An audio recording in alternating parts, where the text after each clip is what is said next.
Dear stakeholders, here we go. What a rich smorgasbord of scams we have for you this week.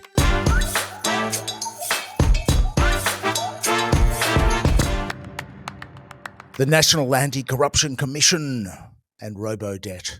Joshy Frydenberg's big political comeback, Billy Shorten's lucky speechwriter, the demonisation of the Greens over the Lib-Lab coalition of war crime apologists, the latest reveal on government plans to shred documents upon leaving office, PwC and the army of consultants milking the fat cow of bureaucracy, and oil giants trying to get away with just jumping their rigs in the ocean after sucking out our oil and gas wealth for generations, exporting it and paying no tax. It is a banquet of scams, and we need a royal commission into Australia. So to the National Anti-Corruption Commission, the NACC.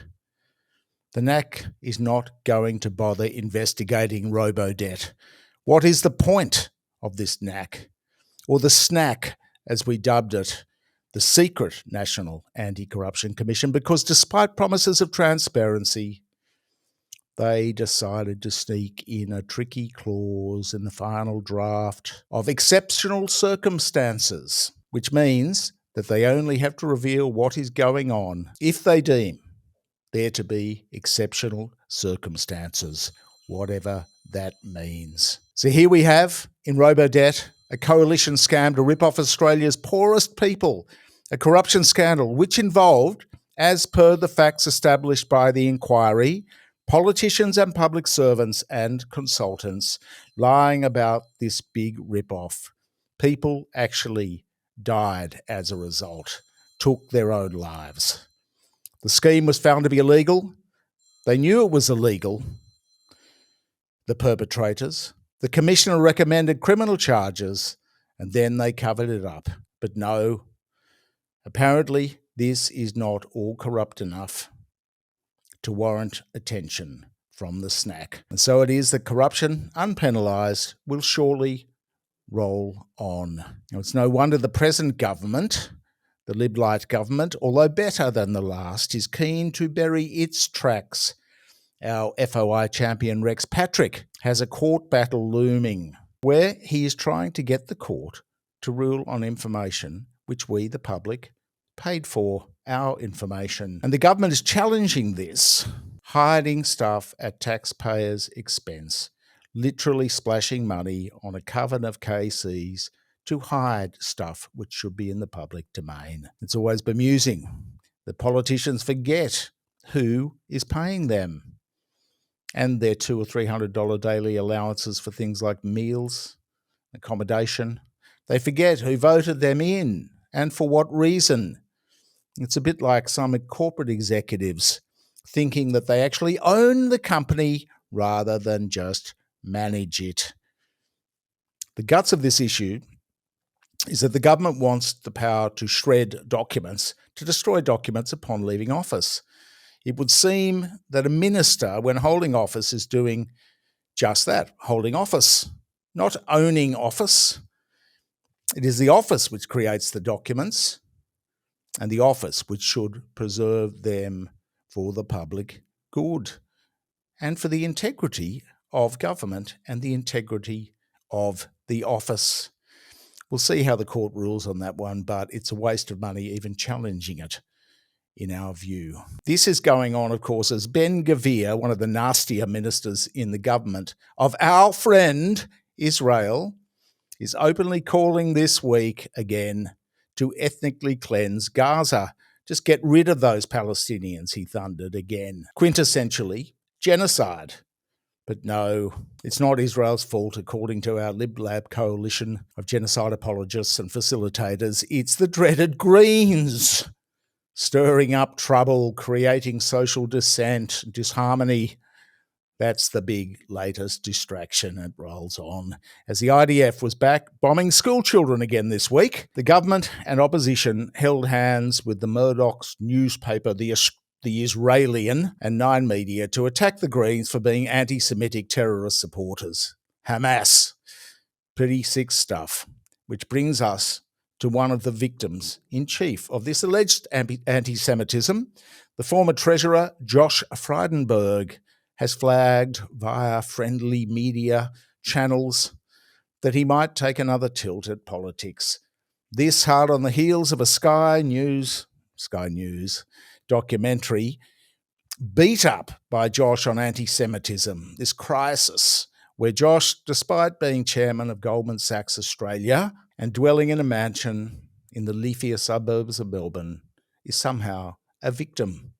Josh was basically running the flag up the pole in the press to see whether it would be plausible for him to replace the Liberals' young female candidate for Kooyong, Amelia Hamer, who's already been selected, is in place. Does she have to go?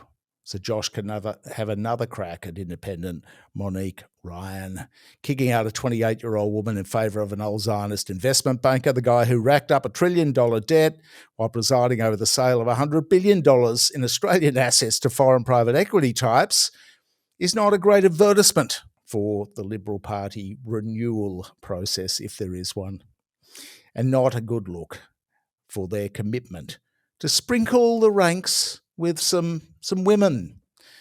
But hey, Josh can probably raise more money than Amelia. Bill Shorten's speechwriter, meanwhile, might have something to say about that. He'd want to, because it emerged this week that this writing gig was paying $600K over 2 years. Anyway, the latest rumour is that Bill may be up for the grand role of ambassador to France, a job for the boy. Off to Paris. Bill's colleague Ed Husick was out, meanwhile, calling for a cut in the corporate tax rate, which is very kind of Ed, or kind of weird, when you consider that big company spending, investment is fine. It's just the rest of us, the poor people, that have no spare cash. So why not give more tax breaks to wealthy corporations? In any case, although the corporate tax rate is supposedly 30%, there is so much tax dodging about that the actual rate averages out at around 12%. So who has been in Ed's head? Elsewhere, in our dazzling array of scams, we have US oil giant Chevron, busted for trying to leave its oil rig just sitting in the ocean for perpetuity. How lovely of them. Tourist attraction for fishing trawlers. Woodside has already been out of this kind of thing too, setting up dodgy $2 companies to dump rigs into so they go bust and nobody ever has to foot the bill for rehabilitation, for the cleanup. What a scam that is when they hardly pay any royalties for these billions in hydrocarbon wealth, which actually belong to us Australians, not to mention tax. And a shout out, to end on a positive note, to Barbara Pocock, who intrepidly continues to nail it in the Senate PwC inquiry, unveiling yet another rort this week. What the blazes? Asked Barbara. Were nearly 2,000 Big Four consultants doing roaming around the Defence Department with their passes? The response? All they could say was, most of them work here almost full-time. Why aren't we paying public servants to do this work? Queried Barbara. At least we could trust them not to be stitching up another contract. Now, this gravy train of fee takers might go in some way to explain the absolute mess, the $30 billion blowout in defence spending, which has just been identified by Rex Patrick this week. You can see it in latest stories on our website. There'd be no point, hauling in former PwC boss Luke Sayers, that presided over a lot of these scandals. No point getting Luke back to testify about this because Luke would either have no recollection or not recall or disagree with the premise of Barbara's questions. This is politicians doing their work, putting the acid on behalf of us. Now, how do you pick a winner from this lot, from this dazzling array of scams, these magnificent, prolific scams? Royal Commission into Australia, we say. Royal Commission into scams. But as it looks like there's no letting up to be done in the Middle East, we're looking forward to more words, more blazing words from the government and the opposition about how nasty the Greens are for opposing genocide. That is an epic scam of distraction. Thank you for your support here. Like, share, and comment in the section below.